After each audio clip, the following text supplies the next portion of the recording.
să-și caute să lași, înconjurat de îngerași,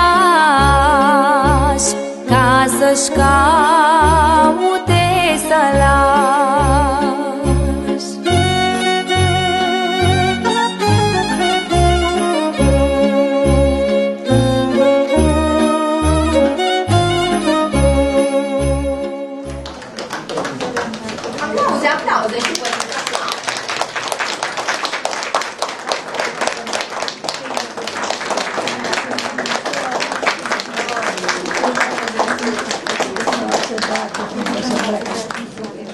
Bună ziua și bine v-am găsit!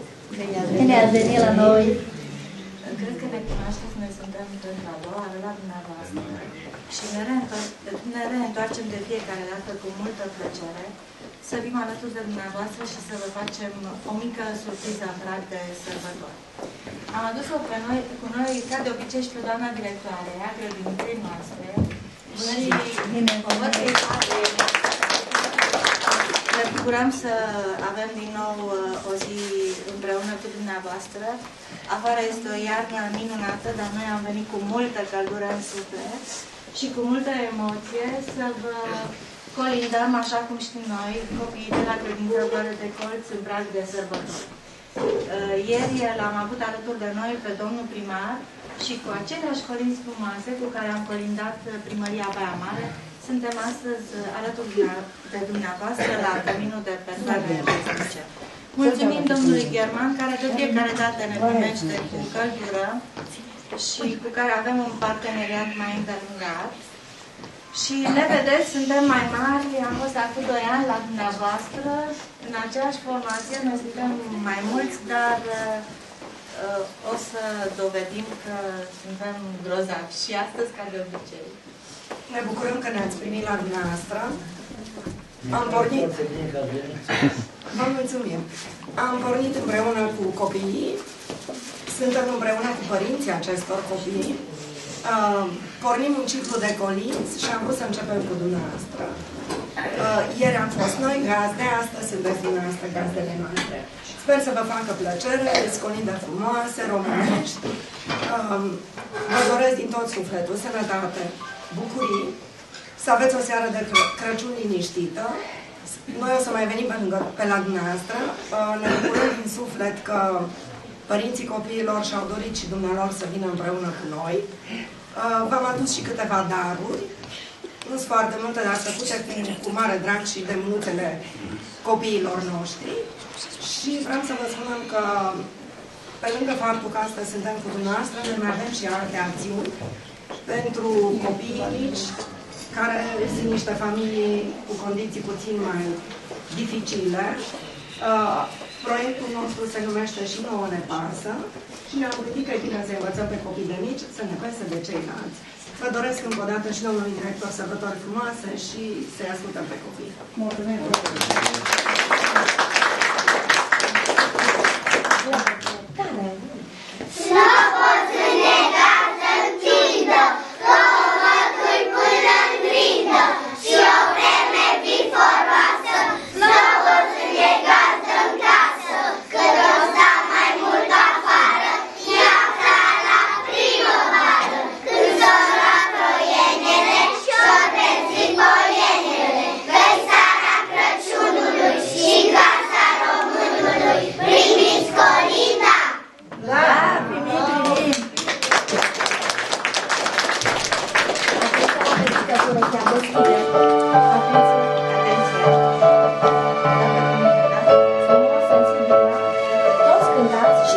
Cântă cu noi. Deschide ușa, creștine, deschide ușa, creștine, că venim din nou la tine, la mulți ani cu bine. Noi la Biflaim am fost, noi la Biflaim am fost, unde s-a născut Hristos.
Și de acum până în vecie, mila Domnului să fie lăudat și cântați și vă bucurați. Lăudați și cântați și vă bucurați.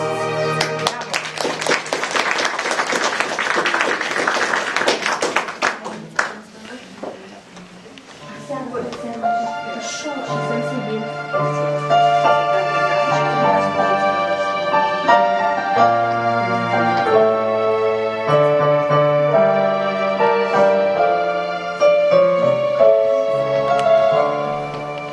Aseară peste noapte, Fecioara Maria, în Betlehem cel tare, călătorii venea. Și fiind obosită, ea în oraș intra, și în Betlehem cel mare, nimeni ea nu opria. Atunci Fecioara sfântă, ea din oraș ieși, pe când într-o poiată, lăcașul și-l găsi. Pe paie înrepite, Fecioara cel frumos, aici Fecioara sfântă, născuta pe Hristos. Fiul începe a plânge, Maică s-ar mângâia, o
înălțăm, ca plecat la vânătoare, dom, dom, să înălțăm, să vâneze căprioare, dom, dom, să înălțăm, să vâneze căprioare, dom, dom, să înălțăm, dom, dom, să înălțăm, dom, dom, să înălțăm, căprioare n-au vânat, dom, dom, să înălțăm, și-au vânat un iepuraș, dom, dom, să înălțăm, și-au vânat un iepuraș, dom, dom, să înălțăm, dom, dom, să înălțăm.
De ce n-am venit la timp, mamă, ca să te colint?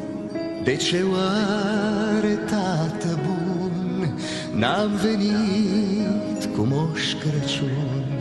Poate că am întârziat pe unde am tot umblat, cu urări de sărbători pe la fete și feciori. Lerui ler și iarăși ler, vin iertare să vă cer, de-ați putea să mă auziți, ați fi tare fericiți. Lerui ler și iarăși ler, vă aduc stelele din cer, că e noaptea de Crăciun, noaptea gândului